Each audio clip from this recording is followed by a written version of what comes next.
Please welcome Danny Trejo.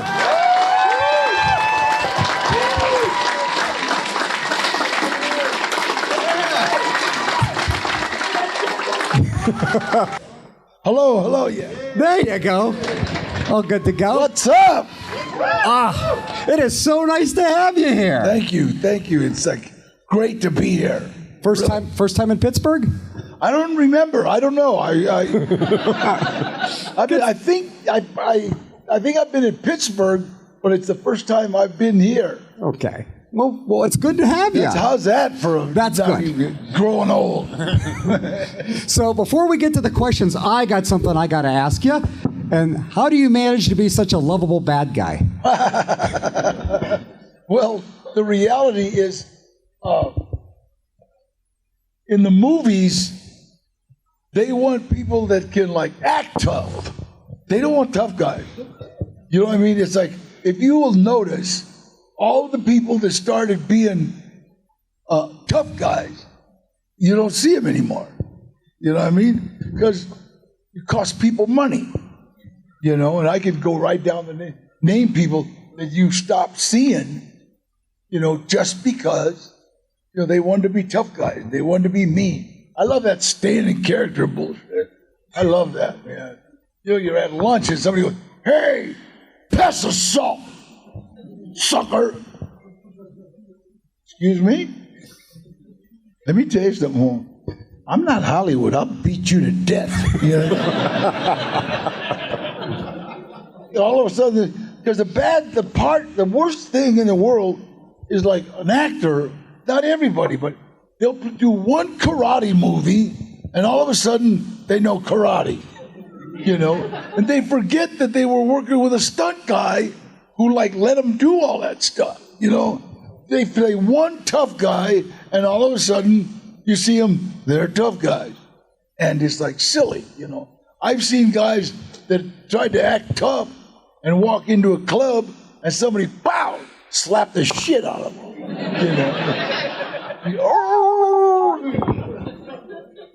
So you know what?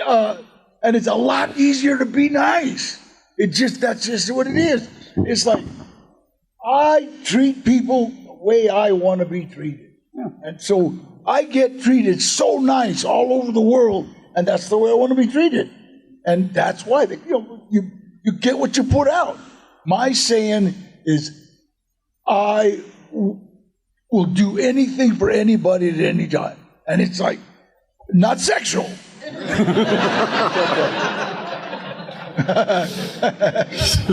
I seen a couple of them go, "Oh, yeah, we're done."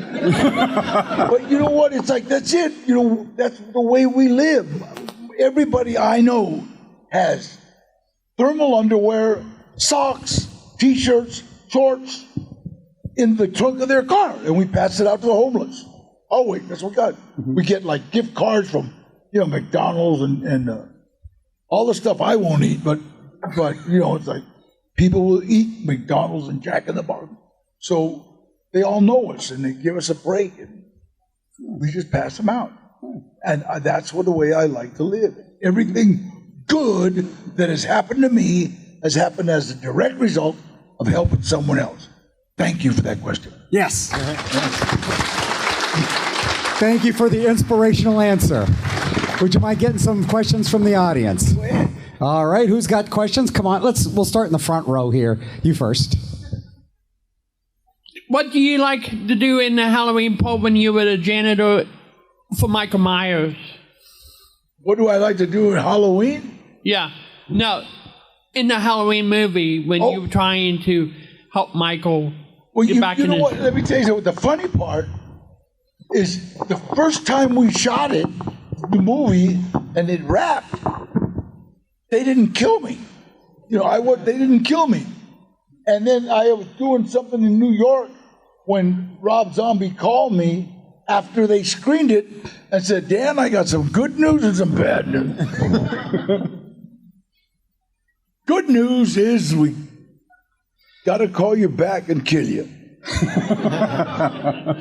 Bad news is how much money you want. See, because when they screened it, nobody in the audience wanted them to kill me because I was so nice to Michael Myers as a kid. Remember, I was the one that was talking good to him. And so after they watched it, they said, nobody wanted him to kill Trejo. And that gave him a redeeming quality. And it did. So I scored. I came back and made a bucket. Good God. I think we have a question right here, then we'll head over this way. It's 2022. Does Machete text yet? And also, when is Machete 3, Machete in Space, coming out? You know what? Hey, what we got to do, just email Robert Rodriguez. We're waiting on him. He's got a script. Next. You know what I mean? But he's doing like, I think he's doing another Spy Kids, which is like great. And hey, we need Machete in Space. I've been asked every country that I've gone, hey, are we going to do Machete in Space? Kind of funny. So, we're just waiting on him. Let's take a question on this side of the room. Okay. Hi, we met earlier. I just have a question. Out of all the movies that you've done throughout your working in the industry, what is your favorite one that you did? Well, like, my favorite movie for my career was a movie called Heat with Robert De Niro, Val Kilmer, what's his name? Guy that yelled. Al Pacino. How's that? I think I'm big enough to forget Al Pacino. I'm sorry. Robert De Niro, Al Pacino, Val Kilmer, John Voight, all the biggies. So that really pushed me up. And then, I was able to get more movies. And Robert De Niro in an interview once said, well, that was Danny Trejo's first movie, wasn't it? And he goes, yeah, and he outshined us. And so, wow, yeah, it was a hell of a compliment from De Niro. And it was a great experience. But one of my favorites was a movie called Blood In, Blood Out. And we got to do that in my old university, San Quentin State Prison, and so it was fun to go back there as an actor.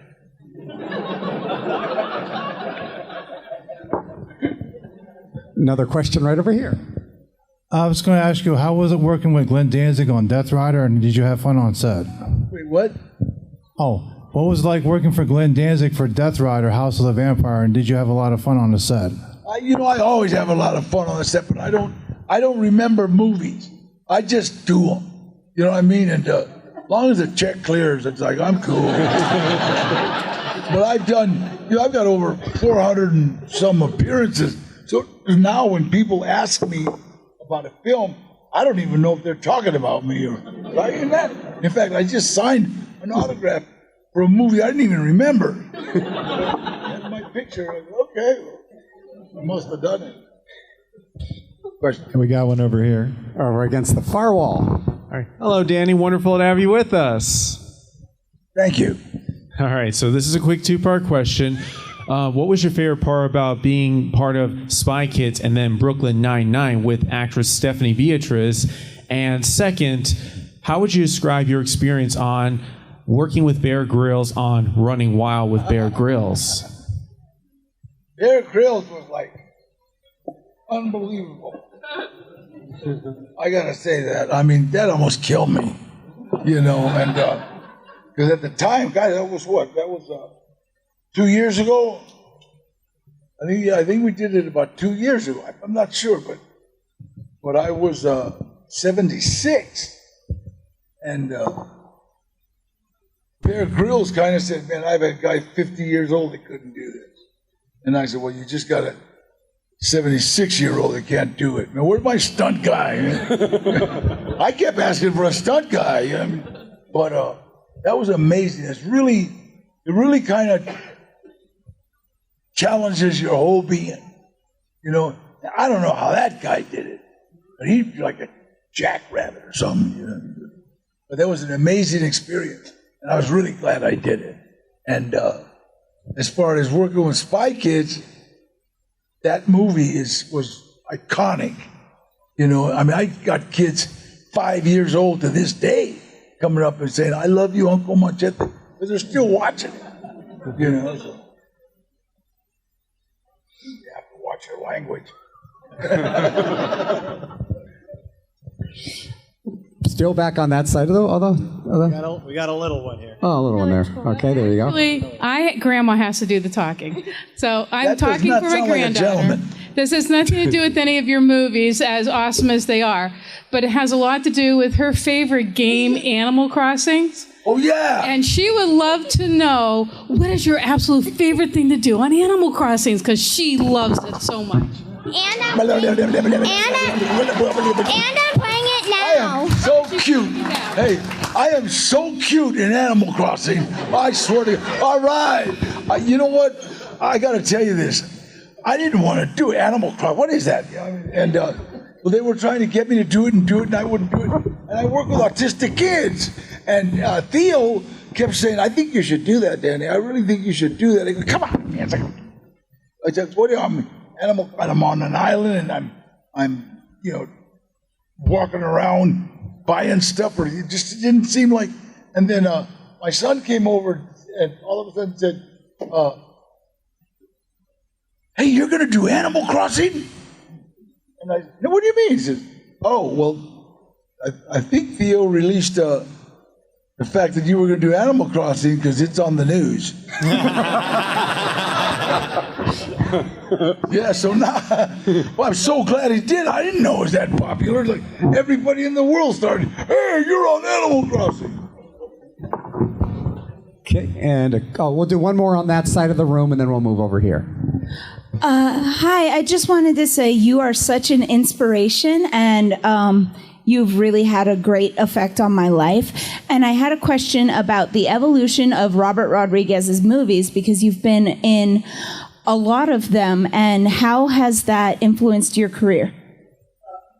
Made my career. I did a film with Robert Rodriguez called Desperado, the first one. Yep. He had an office out in Venice, California, and at the time I was living in Venice.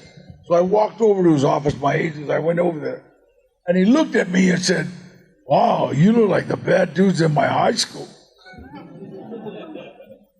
And I said, "I am the bad dudes in your high school, you know." And we started talking. And then so he just gave me a knife and says, "Here." My agent, "Did you get it?" "I don't know." He gave me a knife. And so I'm just twirling this knife. And I got this role in Machete, in Desperado. So I go to Acuña, Mexico, to where we were shooting it. And my family came down from San Antonio, Texas, where the whole family's from. I'm from LA. And they came down, and my Uncle Rudy is like looking. He said, "Danny, who's that?" I said, "That's that's the director, Robert." And my Uncle Rudy is what do you call it? Connected. I guess that's the best deal. Hey, he knows the ins and outs of San Antonio, Texas, okay? And he goes, "Hey, Robert," and you don't call a director like that, first of all. You know what I mean? And Robert looks at him, and he comes over, right? And they start talking, and all of a sudden, my uncle goes, "Hey, Danny, say hello to your cousin." What? And found out that Robert Rodriguez was my second cousin. So, "Okay, Robert, let's make my part bigger." Uncle wants you to, you know. And that's how so I said nothing in that movie. I didn't say a word in Desperado. And yet, I was one of the, every time they got what do you call it? They would put out who was the most memorable character, they wrote me. And I didn't say a word. I was just like the mean guy. And guy throwing knives. So that's how I got started with Robert. And then we did 13 movies together. Wow. And we were doing Machete, and he was, all of a sudden there was a thing in the trades that said that they were doing Predator, and they needed somebody mean and intimidating like Danny Trejo. And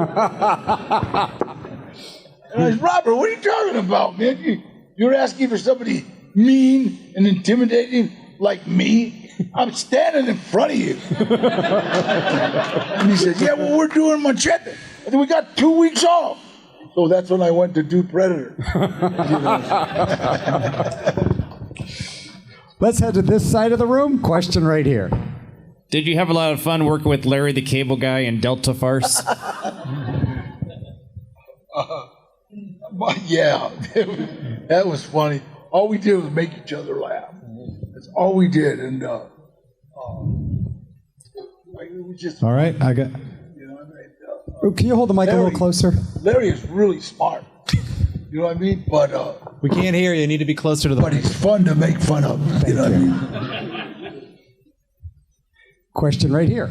Hi. So we've got Iron Chef, Star Wars, Snickers. Yeah. Now you're Magellan. Yes. Yeah. So here's something I don't know. With your love of the Rams and your background in boxing, have you thought about sports commentating? That's too much like work. I just finished a movie in the Philippines. I almost didn't make it here. I was in the Philippines for I think 12 days, and I'm shooting a film called 1521. And it was when the Spaniards tried to take over. Well, they did. They took over, like, they colonized California, and they colonized Mexico, and they colonized the Philippines. And the Philippines, they stopped because the Filipinos killed them all. And because it was, the history talks about the Spaniards colonizing. Well, that sounds nice, but it was kind of, we'll baptize you or kill you. You know what I mean? So in history, it was brutal. The colonization was just brutal. They colonized everybody that was left alive, and so they kind of tell the story the way it was supposed to tell, or the truth. That's going to be a great movie. When is that going to come out, you think? Well, we just finished it. We just finished it. I finished it Wednesday. I got home Thursday, and then I came here Friday. So. Wow. Well, glad you made it here. Me too. Right down the middle. Okay. Hi, Danny. I just wanted to say that you were a really cute raccoon on Masked Singer. And I also... Wow, thanks! Yeah, when they said take it off, they didn't mean... Anyway, I was just wondering how many dogs you have now. How many what? How many dogs do you have now? Because on Instagram, I see so many. I got 5, but the little teacup chihuahua, we don't count. Yes, it's a big rat. It's a big rat. But it's funny. She's the littlest, and yet she's the meanest. She chases all the other. I got a pit bull that she chases into his doghouse, and then will sit right in front of the door. Just, she's in a bad mood, and every time he tries to get out, starts to cry. Go over there. Duke, you're a pit bull! And he goes, crying because he won't let him out. And he won't come out till I take her back in the house. Question right here. Now, aside from Machete 3, which I think everybody absolutely would want to see, what would be like a dream role or something that you would like to take on? Well, you know what? I've done just about everything, but there's an old movie called Viva Zapata that I would love to do because it's actually some Spanish Mexican history. The only problem was it was played by the guy in The Godfather. Marlon Brando. Marlon Brando. Yeah, he played a Mexican, and he was good. I'm not going to. His acting was great. But even when I was 12 years old, I was, wait a minute.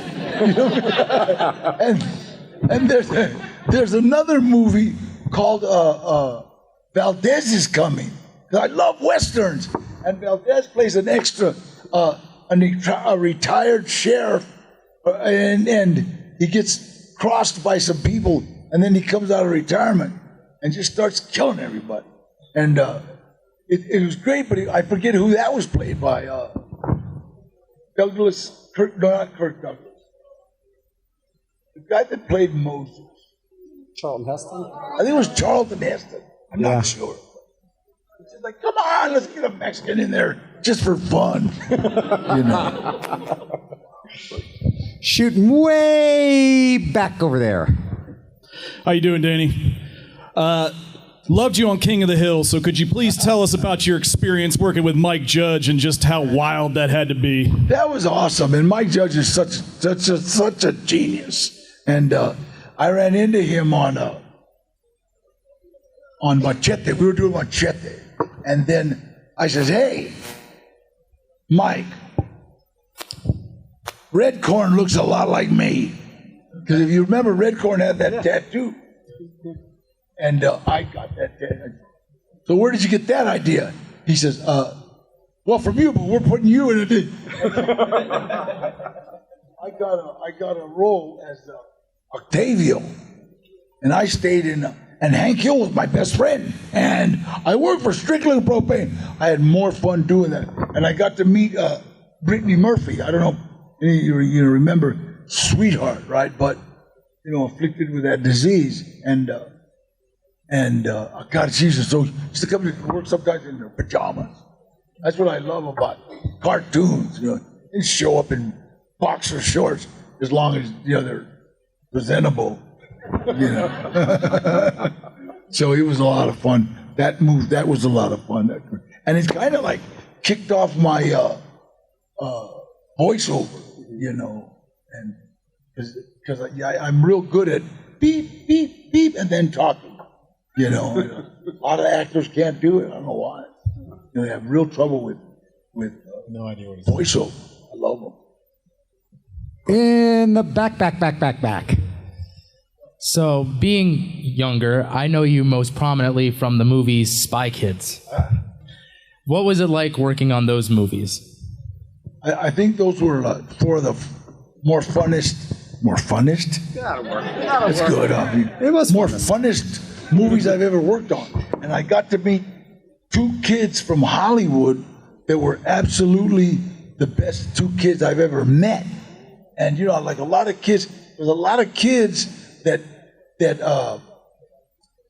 into the business become very entitled. If you start making more money than your mom and dad put together, it's real tough for them to say, no, you can't go out. Well, how about I don't pay the rent then? So, but I got to say, Alexa Vega and Daryl had Alexa would do a scene, and it was amazing. And, wow, that was great, Alexa. And then she'd go over and pick up her little sister, and because it was her turn to take care of the baby. So she was still in the family, and her mom would not put up with any shit, any doo-doo. It was just that's it. And it's like, usually when kids have trouble as they're growing up in Hollywood, it's simply because parents lose control, and you can't say, well, okay, you can't do that because they're the breadwinner. So we got time for two more questions. Now, Danny, you're over at the ballroom across the parking. That's where your table is. You're asking me where I'm at? Yeah. It was a rhetorical question. I know you're there. They might not. I don't even remember what I had for breakfast. I didn't have somebody walking me. You know what? In fact, if there wasn't a guy in Dallas that picked me up when I got off the plane and took me to my next plane, I wouldn't be here. I'd still be in Dallas. You know? Okay. He's over in the other place, in the ballroom. That's where you're at. I'm You're over here there somewhere. Come by. Yeah, come by and make sure you get an autograph, hang out. Let's get 2 more questions in. Wow, you love the back of the room there. What's going on? Local fat kid speaking. Where's your donut shop located? My donut shop is on Santa Monica Boulevard and Highland. Can't miss it. The building is painted pink, and it's got my picture, and it says Trejo's Donuts. Very simple.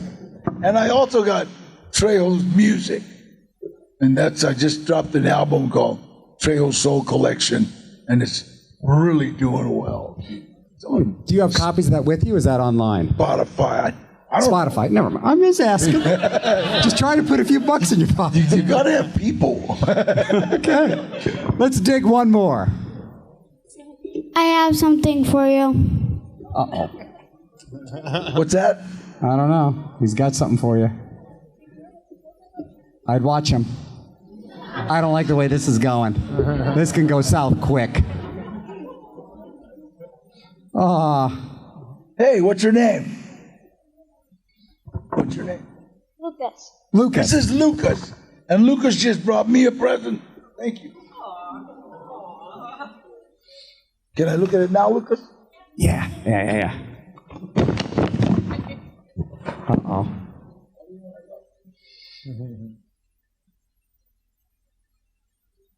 Wow. Everything good that has ever happened to me. Happened to the directors of the helping others. Yes. Whoa! Thank you, Lucas. That was really sweet. Come by my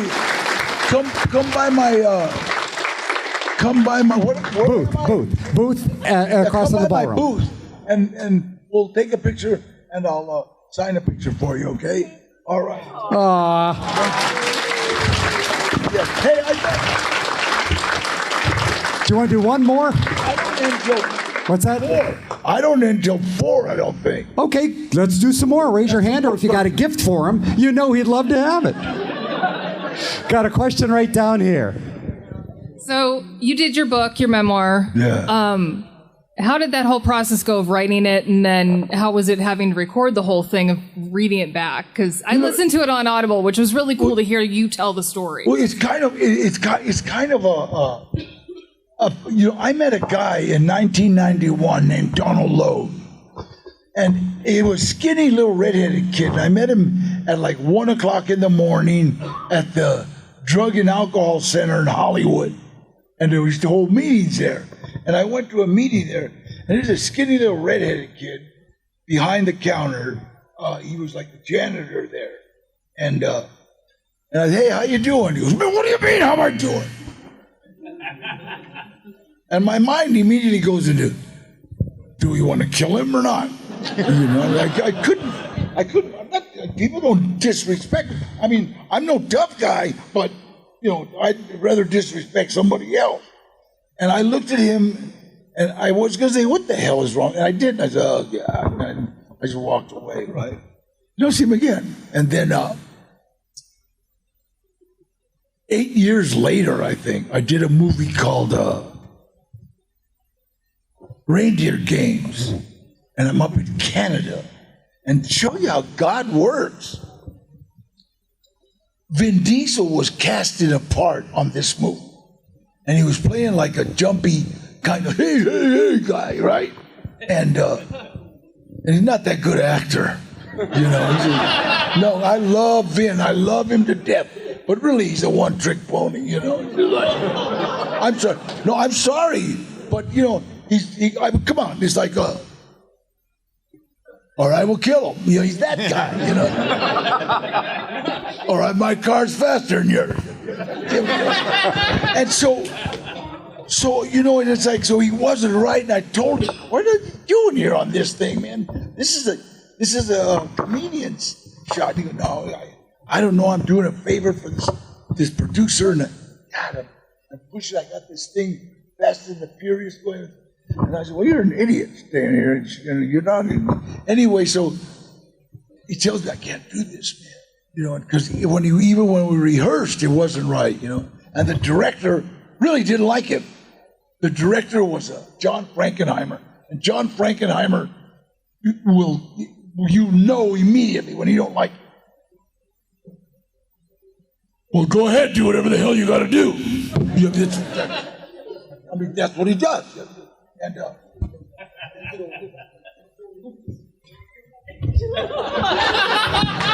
listen, man, you know what? Let me tell you something. If you don't feel right, man, you better get out of here because we haven't been on film yet.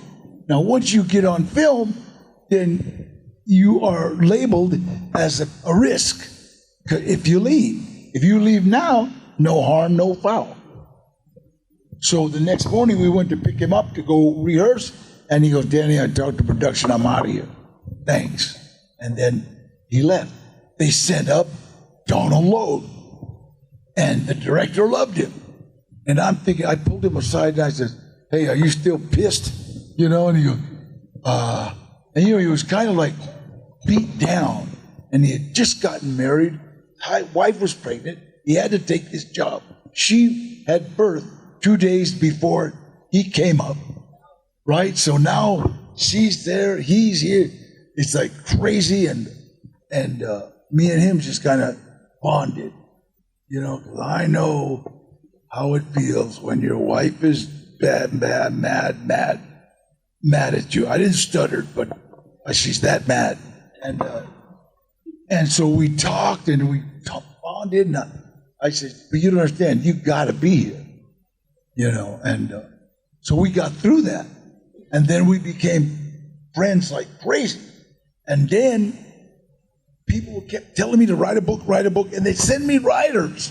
They'd send me good writers. But we would talk for a minute, and then they'd come out with, okay, well, blah, blah, prolific. You're not gonna catch that word in my mouth, fool. And, you know, it was like, I talk like English from East Los Angeles. And so finally me and Donald got together. Donald was from the street, not from the streets. He was from Calexico. Calexico is on the California-Mexico border. Well, he wasn't from the streets because they don't even have streets in Calexico. They got alleys. And so me and him just bonded, and we're like brothers. And so when we started writing about 2 chapters, I gave it to my kid's mom. She says, wow, it's like talking to you. And so, bang. So then we went ahead and wrote that book. So I owe Donald Logue a big credit. You know, I'd have never done it because I don't have the patience.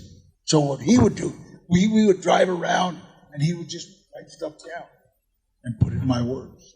That's how that book got taken. Made number 2 on the bestseller. It was funny because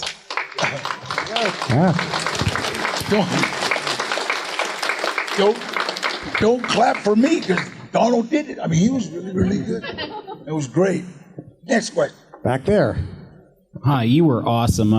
What was your favorite memory working with Antonio Banderas in Desperado? Working with who? Antonio Banderas, Desperado. Antonio Banderas in Desperado. Oh, he was cool, but nobody knew him. You know, the biggest problem, Spanish and Mexican, 2 different worlds, all right?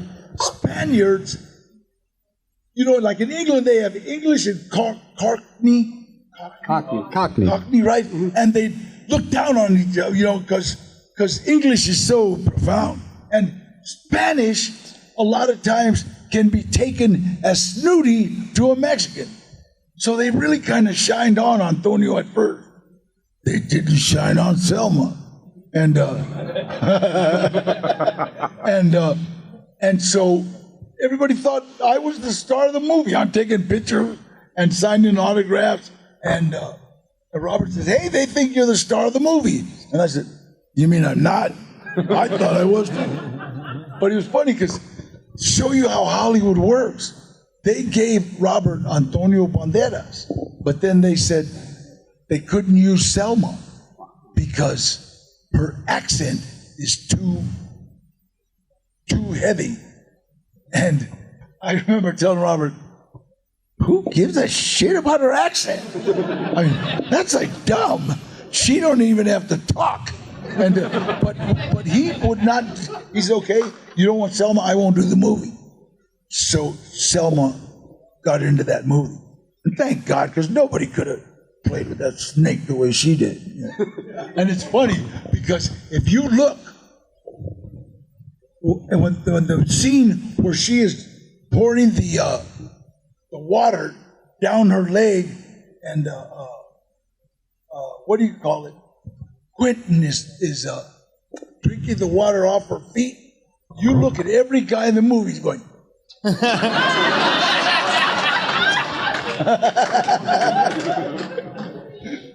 But that movie was a lot of fun.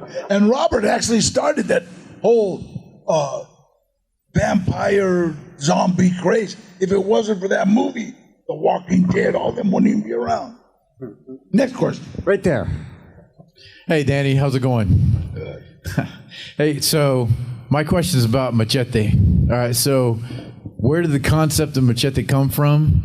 And how much of Machete is you, and how much is the concept? Well, you know what, Robert Rodriguez, we talked about Machete when we were doing Desperado.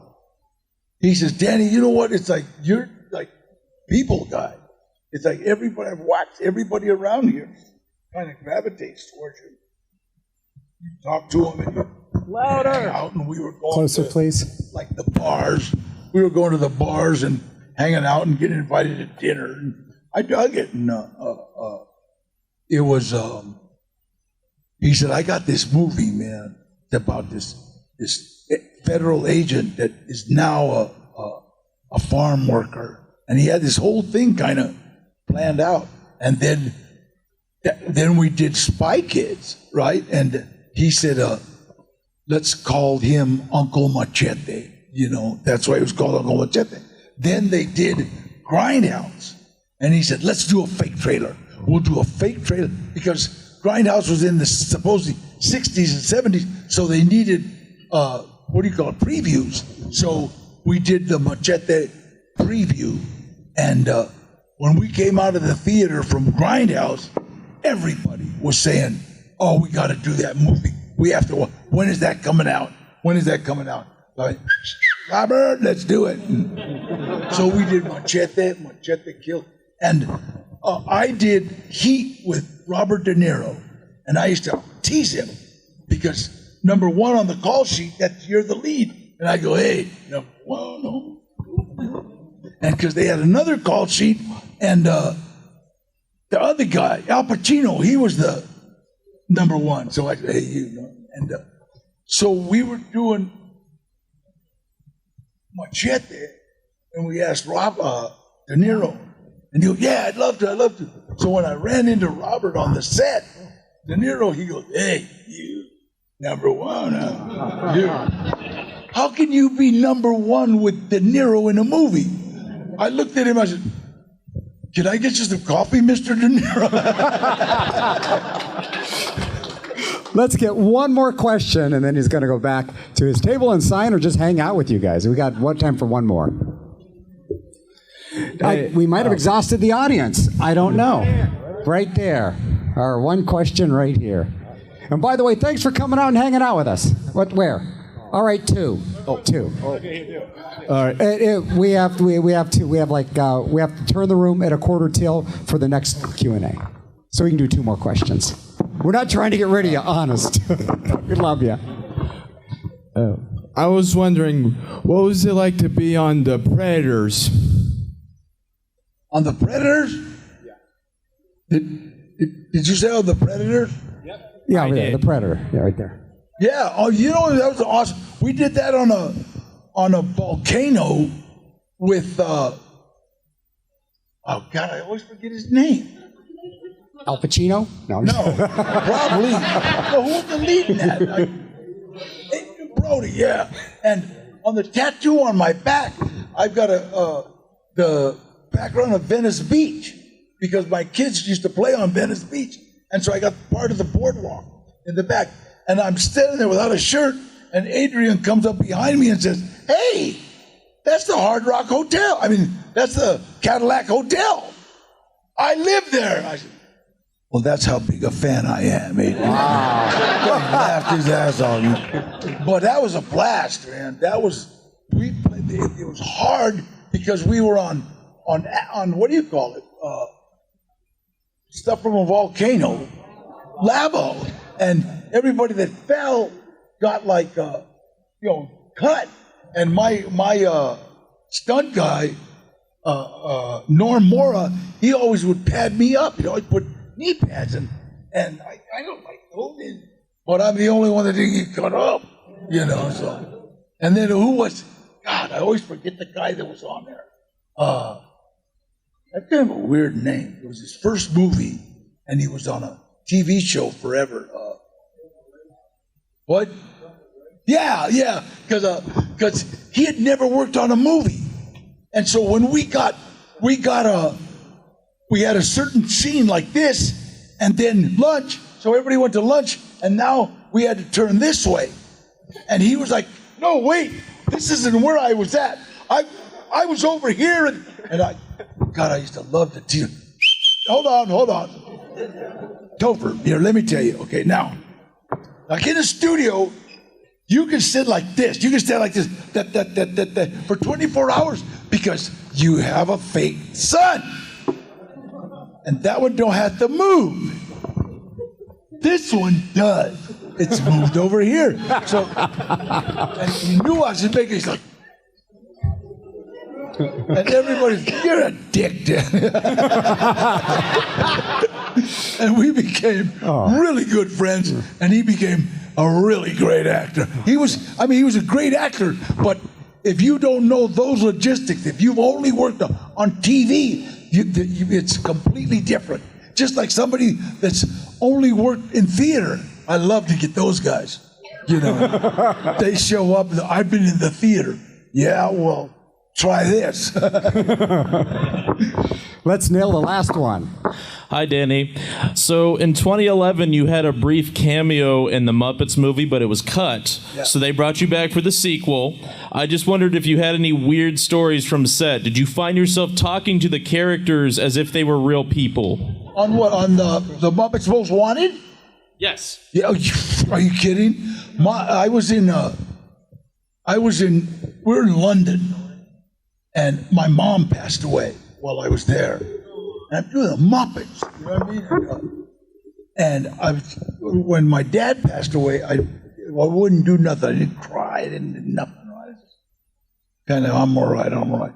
And my mom specifically told me, you better not do that when I die. I want to see tears. You understand? Shut up, Mom. You crazy? And passed away, and they came and told me, and I called up and I say, I'm coming home. My secretary, Mary, no, don't even sweat it. We'll take care of everything. You don't want to lose all that money. But, take care of it. I'll be home in a week. So I stayed, and we're shooting a scene. I'm standing there just like stoic, and everybody's really sorry. It's all right. It's okay. I got it. It's all right. My mother in heaven, I know, I'm telling you. Oh, no, you're not. No, you're not. Who does she send? She sends that stupid little green frog. The guy comes up like this, and first, Kermit puckers all up and goes, Daddy, I'm really sorry about your mommy. I broke for the bathroom. Bitch. And and then, oh God, dear God, don't let me forget his name. He just passed away. Ray Liotta comes in and says, hey, Mr. Killer Man that's been in the penitentiary 3 times, are you okay? Shut up, Ray. And so they pulled me out of all that, you know what I mean? And I was okay. And then came home and had a beautiful funeral. And Val Kilmer, my best friend, he showed up. Oh, nice. We had a good, but that was like the Muppets. and I love them Muppets. I've done a couple of things with them. I did a thing with the Swedish Chef. Already, God. But if you, that's anytime you got kids, just let them get a little, fall in love with them. They're awesome. And I just finished. Besides that, I did what's the other one? The other one. The Minions.